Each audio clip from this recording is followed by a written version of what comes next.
Assalamualaikum warahmatullahi wabarakatuh. Dan semangat pagi Bapak Ibu, teman-teman semua. Jumpa lagi dengan saya Muhammad Hasan di channel ini. Ya, jadi pada kesempatan kali ini kembali saya melanjutkan pembahasan tentang soal-soal P3K untuk persiapan menghadapi tes P3K formasi dosen tahun ini ya.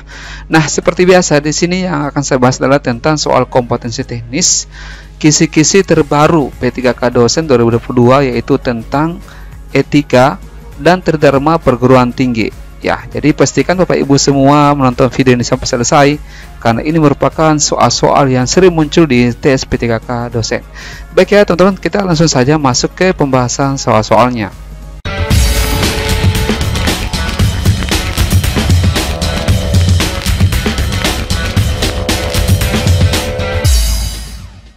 Ya, namun sebelum saya bahaskan soalnya, saya berharap agar Bapak Ibu tentu semua subscribe terlebih dahulu channel ini, serta agar video ini diberikan tanda jempol suka sebagai bentuk dukungan Bapak Ibu terhadap channel ini.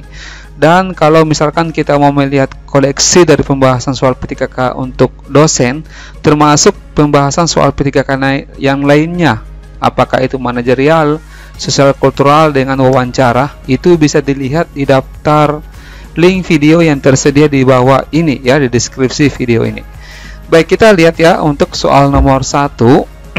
Ya, diperhatikan soalnya di sini. Jadi nanti di sini saya akan memberikan penjelasannya secara singkat.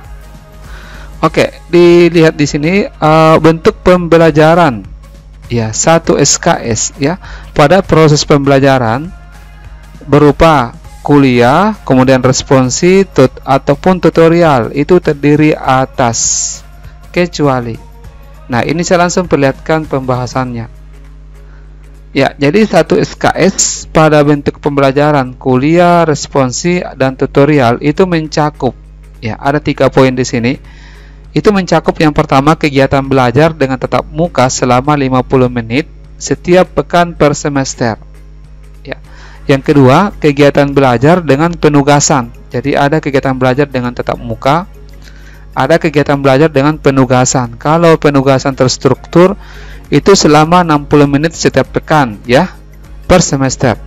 Kemudian yang ketiga, kegiatan belajar mandiri selama 60 menit setiap pekan per semester. Jadi jawabannya di sini ini termasuk ya A, C, D dan E. Yang bukan di sini kecuali ya adalah yang B. Jadi di sini tidak ada kegiatan khusus. Ya, ini tidak termasuk. Baik, soal nomor 2. Untuk nomor 2 diperhatikan di sini. Beban belajar.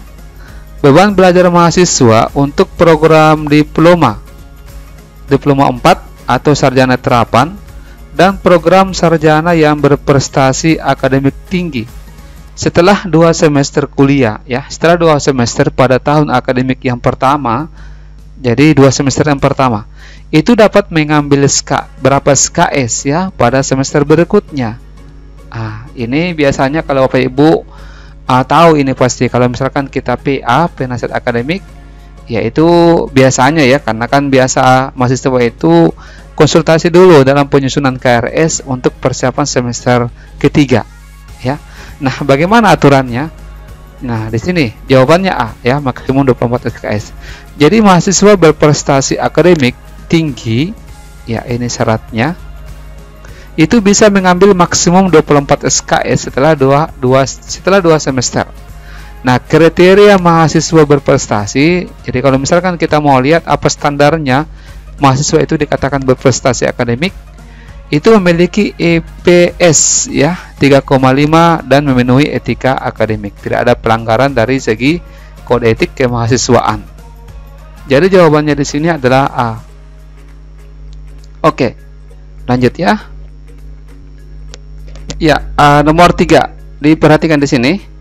Pelaporan penilaian. Jadi ini tentang pelaporan penilaian proses dan hasil belajar mahasiswa dalam menempuh suatu mata kuliah itu dinyatakan dalam kisaran berikut kecuali.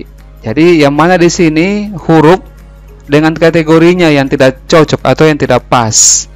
A itu misalkan opsi A setara dengan 4 berkategori sangat baik, atau KB B setara dengan angka 3 berkategori baik, Huruf C setara dengan angka 2 berkategori cukup. Ya. Huruf D setara dengan angka 1 berkategori sangat kurang, atau E setara dengan angka 0 berkategori sangat kurang. Kita lihat ya yang mana di sini pasangan yang tidak cocok, yang tidak pas. Oke, nah di sini perguruan tinggi itu dapat menggunakan huruf dan angka untuk nilai pada kisaran antara 0 sampai angka 4. Nah, di sini ada pengkategoriannya. Jadi huruf A itu setara dengan angka 4. Itu berkategori sangat baik. Jadi ini termasuk.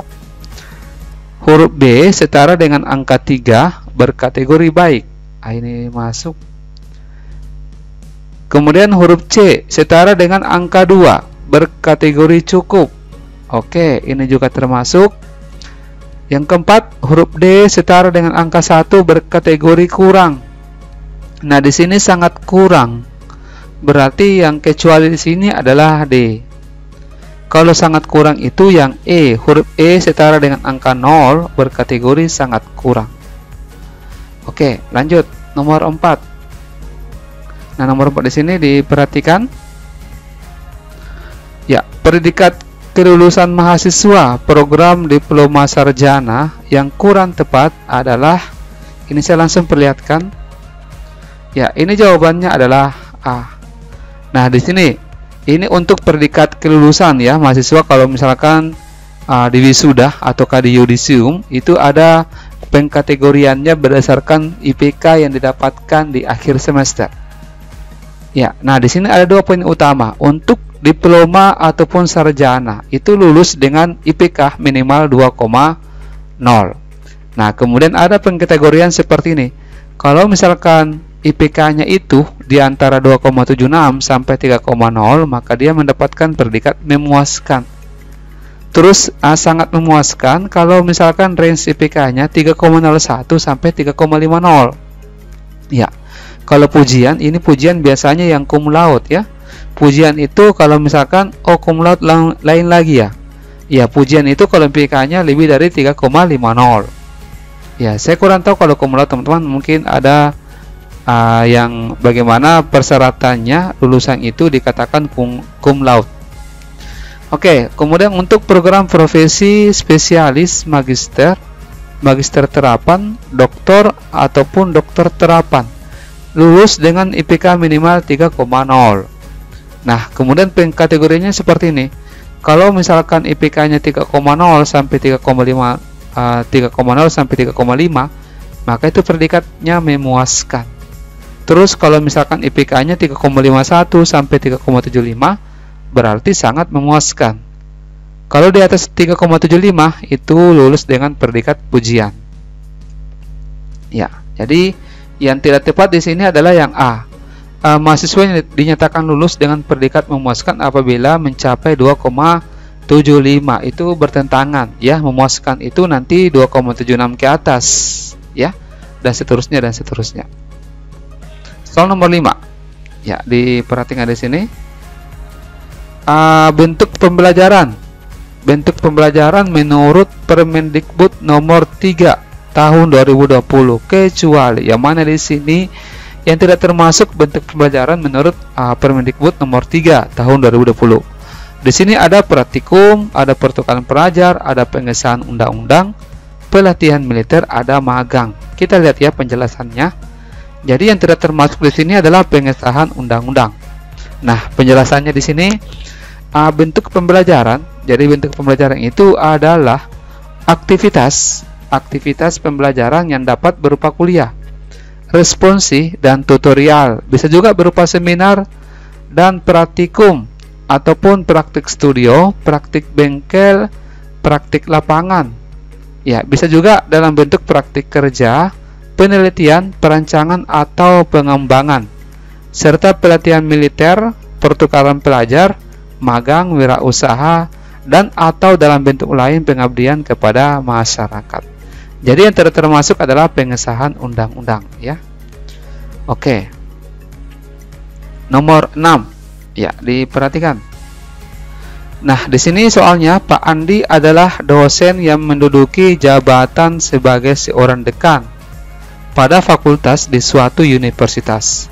Nah, pada penilaian kenaikan jabatan fungsional, posisi Pak Andi saat ini dapat dikategorikan pada unsur pelaksanaan. Ya, apakah penelitian dan ini mungkin salah ketik, pengembangan profesi, pendidikan dan pengembangan karir, pendidikan dan pengabdian kepada masyarakat, atau pengabdian kepada masyarakat dan pengembangan profesi. Ya. Jadi di sini saya perlihatkan jawabannya D. Unsur-unsur yang termasuk dalam pelaksanaan pengabdian kepada masyarakat. Jadi Bapak Ibu tentu semua yang sering mengurus Jafung ini itu pasti tahu ya, apa unsur-unsur yang termasuk dalam penelitian ataukah di pengajaran dan pendidikan. Nah, di sini ada beberapa poin ya yang termasuk dalam pelaksanaan pengabdian kepada masyarakat. Yang pertama, menduduki jabatan pimpinan pada pendidikan tinggi seperti yang di ini kasusnya Pak Andi. Kemudian melaksanakan pengembangan hasil pendidikan dan penelitian. Kemudian yang ketiga, memberi latihan, penyuluhan, penataran, ceramah pada masyarakat. Yang keempat, memberi pelayanan kepada masyarakat atau kegiatan lain yang menunjang pelaksanaan tugas umum pemerintah dan pembangunan.